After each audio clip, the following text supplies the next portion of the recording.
mean, I'm sure we will, but as easygoing as all that, and don't worry about this mess. Just talk to us. All right, Kay, could you tell us about how you got into the mills?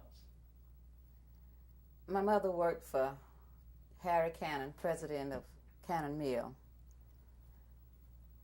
I worked... Stop, sorry. I love that. The president, She did domestic work. Harry Okay, Cannon. all right. Okay.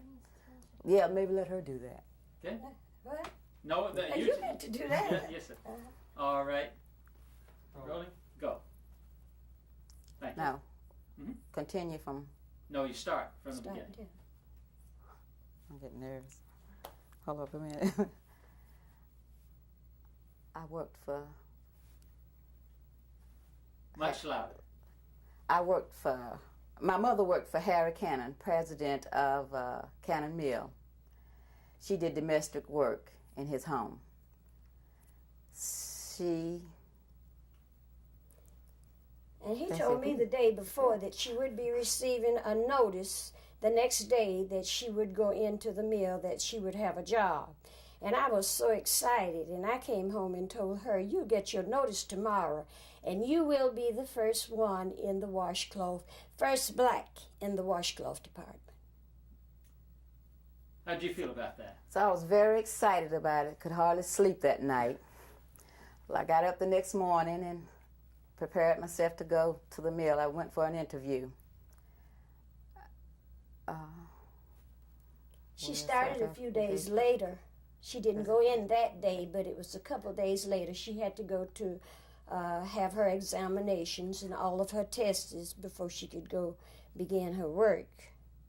And on her first day, she can tell you about that, I'm sure. On my first day, I went in, and the other white employees, they were standing along the wall waiting for me to come in, and they watched me as I come in, and they left at 3 o'clock. Everybody watched me up until 3 o'clock. Then the supervisor come over and introduced me to the other ladies in the mill. And she started training. I started training. I went to school. It was called going to school for 6 weeks. So I went to school for 6 weeks and learned to thread the sewing machine. I had to learn to thread the sewing machine. We did that for 3 or 4 hours. And I think I was just about as excited as she was, because while she was gone all day, I thought about my child going in the mill into a new environment which she had never been before. And I could hardly wait. I think I was sitting out maybe 100 feet from the gate waiting for her to come out. I couldn't wait till she came out the gate. And I met her halfway from the gate and threw my arms around her and asked her, how did it go? How did it go, she said. So I was still nervous from the 8 hours, and I told her it went fine. The next day, I guess about 2 o'clock, my stomach started turning over. God, I was so nervous. And then I prepared myself to go to work that day, and they were all, like I say, standing against the walls and waiting for me to come in to watch me, to see how I was going to act or what I was going to do. And now, where did you train? I gather they had a separate place to train you. Could you tell us about that? No, it was, the training was, the machines were, I guess maybe 15 women on each, they had 2 lines, like 15 women on each side. So I had a machine that I trained, and I had this trainee that taught me what to do, how to thread the machine, and what to do. I understand she was a very nice Christian lady, and she had a lot of patience with her, and she came out, kept a hole in her hand when I went there to meet her that day, which encouraged me so much, and that made me feel so much better, because I didn't know how her outcome would be and how she would do, messing with needles and a machine which she had never sewed before. She couldn't even hem a handkerchief at that time. And I don't think she does much of that at this time. But she is one of the best over edges up there. She is one of the fastest, and she is the oldest black, and she is one of the best. She went out and did some work at a doctor's house, and she worked there for 7 years, and it was at Christmas time, and she decided to go back to the mill at Christmas time in December. And I understand she met her supervisor in the supermarket, and he chatted with her a little while, and she said she told him that she would like to come back to the mill. And I think that was about the middle of the week, and on the first of the week she got her calling in her card to come back and to the examining place, wherever it was. Okay, that's excellent story. So good that I'm going to try it. All right, Kay, let's start again. I started to work in the mill. Let me start. Yeah. 1960. I started working in the mill. I started working in the mill in 19. I started working in the mill in 1962. My mother worked for Harry Cannon, president of Cannon Mill. She did domestic work in his home. She talked to him, and he gave me a job. I was the first black woman to work in the washcloth department. How did you feel about it? Well, I was very excited at lunchtime when he came home, and he told me while I was serving the table that Kay would get her notice to come to work in the mill. She had a job, and she would be getting her a notice in a few days. And I couldn't wait to get home to tell her that she would be going into the room and into a place that no one had been but her, no black. And I was really excited to come home and tell her that to look for that, because she'd been wanting and expecting the notice. Kay, tell us how you felt when you went in there and what the women did, white women did, and so forth. I was very nervous when I went in the first day.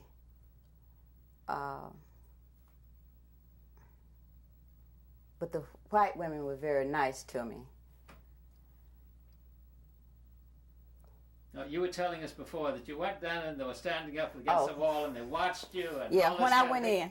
Okay. Yeah. When I went in, I was very nervous, and when I went in, the majority of the ladies they would stand along the walls and watch me and just stand and stare at me. And my trainee, the lady that trained me, she was very nice, and she would take me to the restroom or whatever, to the smoker. And then she taught me how to thread the machine and what to do, put the labels in the washcloths, and I trained to learn how to thread the needle, I guess, for about 3 or 4 hours, and then we do other things, you know. How does it feel now that you pioneered that, and now you look around, there are lots of people around your color? Well, it makes me feel good to know, because I was the only... Put that in your, my question in your answer. I look around, I see all... I look around and I see all the black women now, and it really makes me feel good to see that they have more blacks than they did in 1962. And it takes a lot of fear from you. Well, and I understand they call her the Black Queen of the washcloth department up there. She's well known and highly recognized because she is the oldest black up there sewing, and quite naturally she's more experienced than the others. Well, Mrs. Willis, why do you think that the Cannons chose your daughter? Because I had worked for him for quite a while, and I had been telling him since they were hiring black, I would like for him to see that she got a job. As a matter of fact, to my knowledge, he was over the labors, and I had talked to him for quite a while. And then when he came in that day, he said, well, Kay has a job now, and she will be receiving her notice to go for her examination. I'd been looking forward to the day that I would hear that, and I was expecting him to tell me, because he said he would attend to that. Now, Kay, do you have any idea why Mr. Cannon did that? Was it just out of the goodness of his heart, or What was happening all around you that caused that to happen? Well, because of my mom, mostly, and then they had to hire so many blacks in each department. But I was the only black that worked there for so many years. But I guess in the last 10 years, they've hired at least 5 or 10 more. Then they gradually, I guess it's about 25 in the department now, black women. Now, that was 1962 when you got hired. Yes. Could you just tell our audience, because a lot of them won't know that 1962 was a time when a lot of things were happening around the country that made the mill have to hire blacks. Could you talk about that?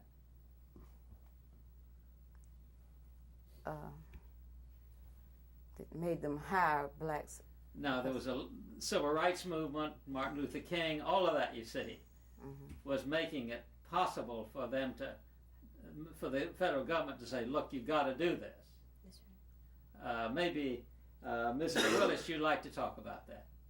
Well, I can say they were in the process of hiring, and they, after hiring these, I understand that they hired the first 2 ladies, black ladies, and they didn't take them directly into the mill at that time. I guess they think maybe they could get away with it.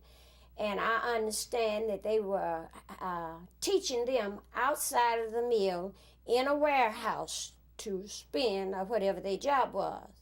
And I think some of the government men came, I guess, to find out how they were getting along and inspect what the black people were doing.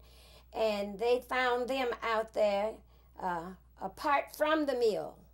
And they told them that they would have to take them inside of the mill and let them work with the other employees and teach them how to work.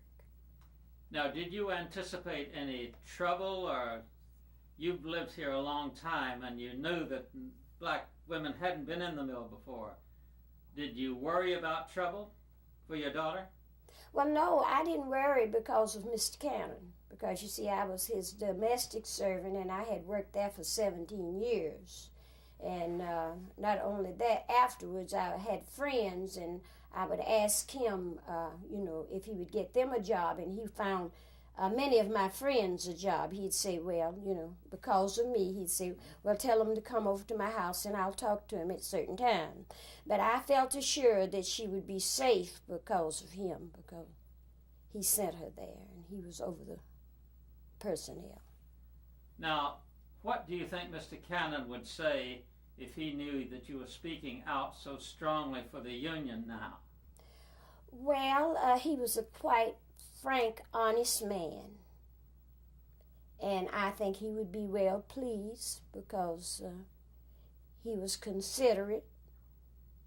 And as things has changed down through the years, and at that time, we only had a few educated people, and we have quite a few educated blacks now. As a matter of fact, my oldest son is a lawyer. He finished Winston-Salem State University, and he went to North Carolina, over at Durham, North Carolina College at Durham, and he received a law degree there. And my youngest son graduated from A.L. Brown, and he went to Winston-Salem State University, and he took some training over in Texas, Pullman, Washington, and he took some training there in pharmacology, and he didn't like that, and then he came home, and through the help of Dr. Troll, encouragement of Dr. Troll. He was in the mill, and I understand he was in the office, working in the office. And he got hurt in the mill, and he went to Dr. Troll's. He was a chiropractor. And he told him, why don't you take up chiropractor? And he left the mill, and he went to Georgia. What part of Georgia? Atlanta, Georgia. He graduated at Life Chiropractic College at Atlanta, Georgia, and that's where he resides today. Now, both of you have been very active in this union drive. Maybe each of you could tell me why you've been active. What gets you active? Well, first of all, I was happy. Oh, it was real nice when Damon Silvers and Jonathan Davis came here. And I think I learned about it in about a week or so. And someone sent him here. I don't know whether he got my name from the role that I was a retiree from Cannon Mill. But he called me on a Saturday afternoon, and quite naturally I was busy. I didn't think too much of it at that time. And then I told him that he could come over Monday afternoon. And he came Monday afternoon, and after he came, I learned that they took 30% of our pension. And he was working with the pension situation. And I was happy to get to work with him. He wanted to know, as a matter of fact, he questioned me about it. And then after I knew so much and I talked to him and I was so happy to have him, I started working with him. And we worked together. I think Mr. Wright, W.L. Wright, and I were his top, whatever you would call us. Well, I noticed when you were in the Union Hall, you were really a strong supporter of that union. Oh, yes. Mr. Wright and I were over the pension situation with Damon Silvers. And we went with him, and as a matter of fact, he went with him to service one Sunday morning. And most times, every day, Damon and I would be together. He'd call me, and whatever he would find out, he says, Miss Willis, why can I come over and tell you about this and so, whatever he found out, and whatever I had thought about that would help us in our struggle, I would tell him. And so we just started working together and going places and going to the churches and meeting together. And then we had a meeting at the Union Hall. His first meeting was before he was acquainted with me. And then the second meeting, I was in that meeting. They let me. Mr. Wright, he was the head of the meeting, whatever you may call it. Okay. Can you have a different interest from your mother? Your mother was interested in the pension thing. You must be interested in something else because you're still working in the mills. Could you tell us why you got involved in this union thing? I wasn't as active as my mother, but I supported it, the union.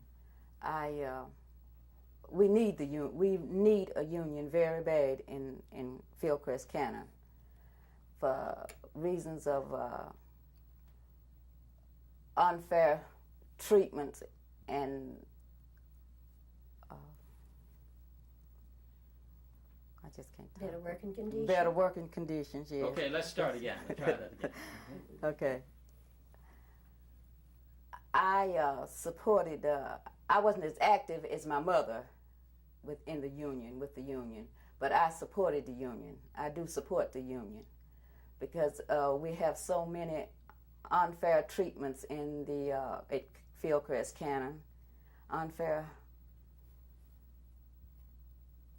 working conditions, and I feel like that we need the union. Mm-hmm. All right, now, once again, because I don't want you to, to break that. I want a complete sentence. Also, if you could add that. I can do that. All right, Mrs. Willis, I'm going to ask you again. Tell us about the civil rights movement here and how your family got involved. Well, they were kindly afraid at the beginning, and after. Just starting to say, well, during the civil rights movement, my family. Okay, during the civil rights movement, the first that my family got into it, my son was off in college, and he came home, and he and some more classmates decided to go up to Irby's restaurant and eat. They didn't allow black people in there at that time. And they went up there and sit down at the counters, and they wouldn't serve them. So that I understand that he threatened them, and they left. They started out. And when they started out, I think he had called up everybody around up there. It's a kind of a crowded community. And he said they was lined up on each side. They had to stand back. And said when they came out of there, they stuck their hands in their pocket like they had guns. You know, so they went through that crowd. And the owner, which his name was Irby, he followed them to the car. And they had some coffee. I don't know how they got the coffee. Maybe they sold them a cup of coffee. And when he got to the car, when they rolled down the window and threw the coffee at him, and they drove away. The people thought they had guns, and they all fell back and didn't do anything to him. So he went back inside and called the law and took out a warrant for him, signed a warrant. And my son came in, and we didn't know anything had happened. We were in the bed. It was around 12 o'clock, I guess. And around 1 or 2, there was a knock at the door. And when we heard the knock, he jumped up and ran from his bedroom into our bedroom and said, "Oh, I forgot to tell you something." He knew it was a policeman. And he said, "We were up at Irby's tonight," and he called a policeman for us. And they came to the door, and happened by me being so well known here, one of the young officers, was named Yates. And he was married to a close family, white family, that we're close friends. And they were supposed to took him back to Rowan County. But I said, "Mr. Yates, can I go over uptown here and sign his bond?" And he said, "Wait, I'll talk to the chief." And of course, I knew the chief very well, and he knew me. And he told him, yes, we could come up there and sign his bond, and it was just a little bond, you know. And that's when everything broke out. From that time on, people started demonstrating and going in and demanding to be fed, served, and it just went from one thing to another.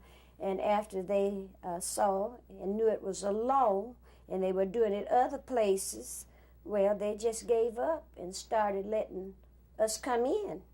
And that was an experience.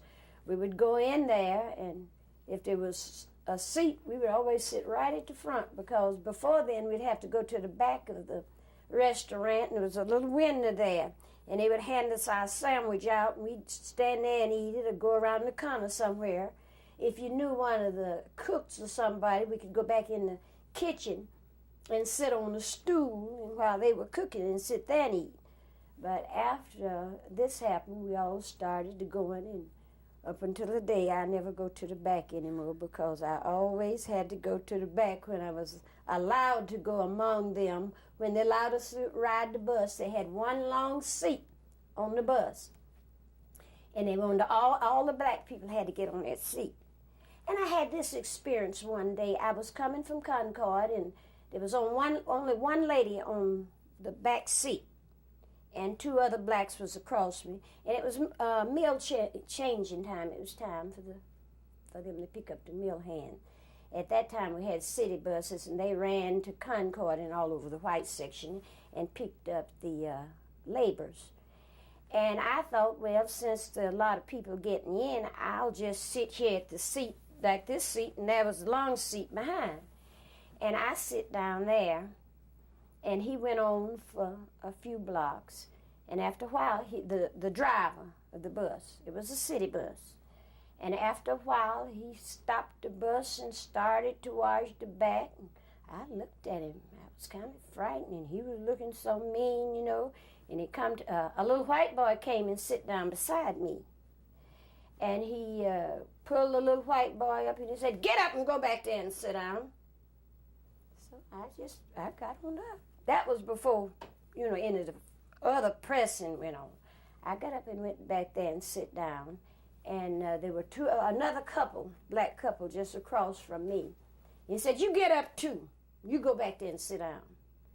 And so they did likewise.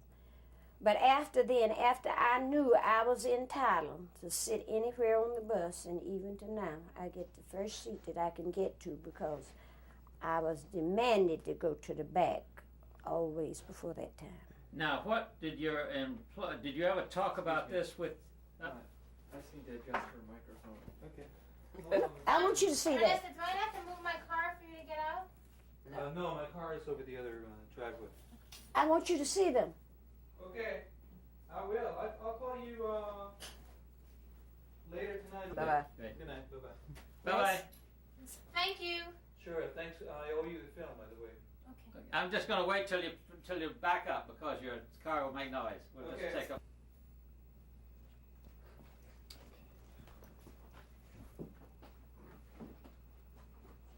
Did you ever talk with your employers about all of that civil rights stuff? No, I never mentioned it to them. And they didn't talk, they didn't Excuse me, speak can it you to start that me. one more time, please? He wasn't I that was- type I was of sorry. talk. I'm sorry, I didn't realize I you was were- on the wrong person. Okay, and I'm sorry. could you mention, I didn't talk... I didn't mention this to the folk that I was working for, the canons. I didn't mention it to them. I didn't take any of my problems to them whatsoever. However, they were real considerate, but I didn't take any of my problems. Okay, did you know that you knew all this kind of thing was happening, didn't you? Yes, I knew all that was happening. Well, she told me about the bus situation. I didn't know about that. But she knew about the integration, and Yes. we read about the Martin Luther incidents and all that stuff, but we didn't have television. We weren't fortunate to have televisions at that time.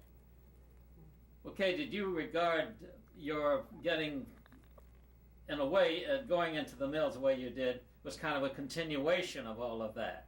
Could you talk about that and how you felt about that? Did you feel yourself as a kind of pioneer? Yes, I felt myself as a pioneer. I felt good about it. To be able to go in and make a decent salary, because I had never been able to make a decent salary. I worked, I did domestic work too for $15 a week or $16 a week. And that's as much as they would pay you. They wouldn't pay you over $15 or $16 a week. So I was glad to be able to get in the mill, to be able to make money that I could have things like other people. Now, back to the early days in the mills, before any of the blacks worked in the mills, could you tell me what they did and what kind of money they made? Before they worked in the mill, they made $15 a week.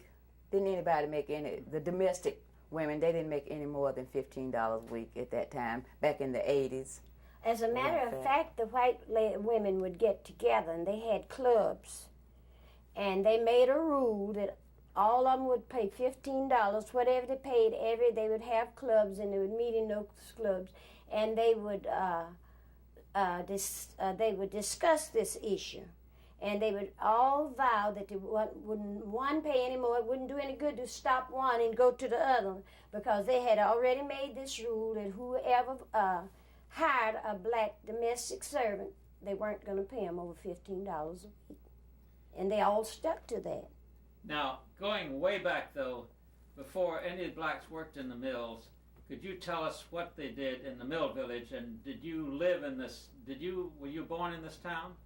Yes, I was born in this town, and I think I stopped in the 8th grade, going to the 9th.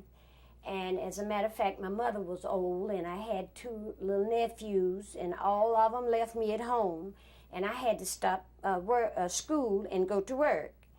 And I went to work for a well-known family that some of the people that my mother had washed for. She was a wash lady at those days when she was able. She'd go on to their houses on very cold days, and I would go with her. And sometime it would be so cold, she would put on a plank and make a fire, and we'd have to run an old wash pot with a fire around it, and we'd have to run there and warm our hands and even heat the water that we washed with and put it in a tub or rub board we'd rub. And I would help her to do that. And some days after she finished and had to wash them and boil them in the pot and then take them back in another wash water and rinse them in 2 rinse waters. And then we would wring them out and then hang them on the line. And sometimes it would be so cold out there that the clothes would freeze before we could put the clothespins on.